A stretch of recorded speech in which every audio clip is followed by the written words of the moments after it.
Alguns negam a doutrina da imortalidade da alma e acusam os cristãos de adotarem uma doutrina ou um pensamento, digamos assim, teológico pagão, que segundo eles não se encontra na Escritura Sagrada.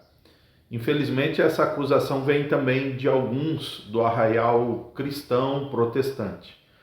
Mas também é vista esta acusação vindo de seitas como Testemunhos de Jeová e Adventistas.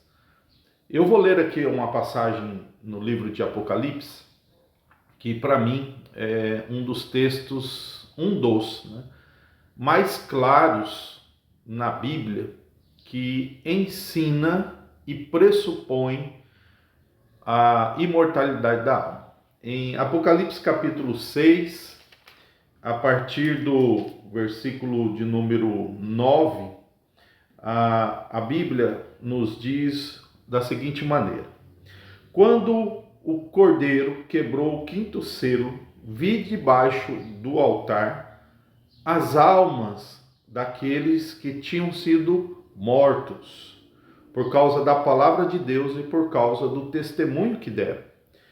E clamaram com voz forte, dizendo: até quando, ó soberano Senhor, santo e verdadeiro, não julgas nem vingas o nosso sangue dos que habitam sobre a terra? Então a cada um deles foi dada uma veste branca, e lhes foi pedido que repousasse ainda por pouco tempo, até que também se completasse o número dos seus conservos e seus irmãos, que iam ser mortos como eles tinham sido.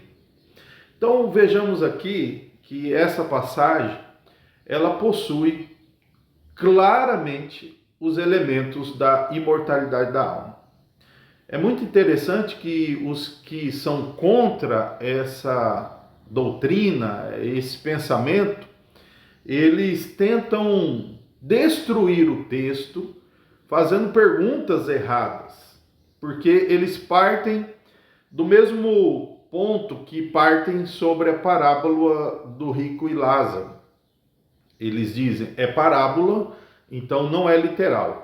Apocalipse é simbólico, então não é literal. O erro deste argumento é que eles pressupõem que o fato de não ser literal nega o que é ensinado pelo símbolo.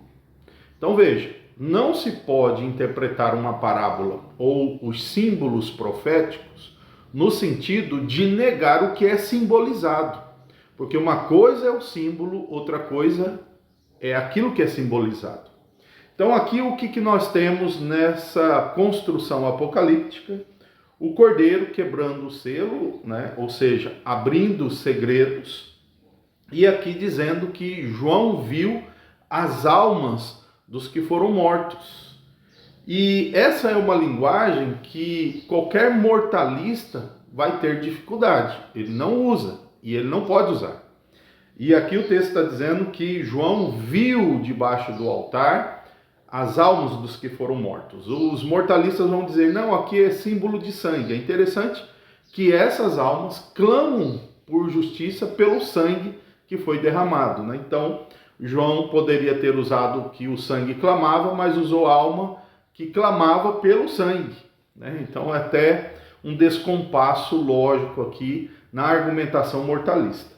E o texto, então, mostra que há consciência, há relacionamento e há recompensa.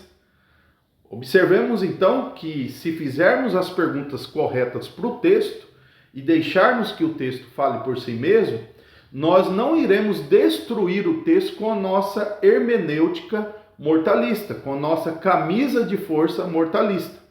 Então eles ficam perguntando coisas que tentam fazer o texto não dizer o que ele diz. Mas se nós olharmos para o texto e simplesmente observarmos que aqui está dizendo que há algo que sobreviveu à morte e chama de alma, que eles têm consciência do que aconteceu, eles se relacionam com Deus.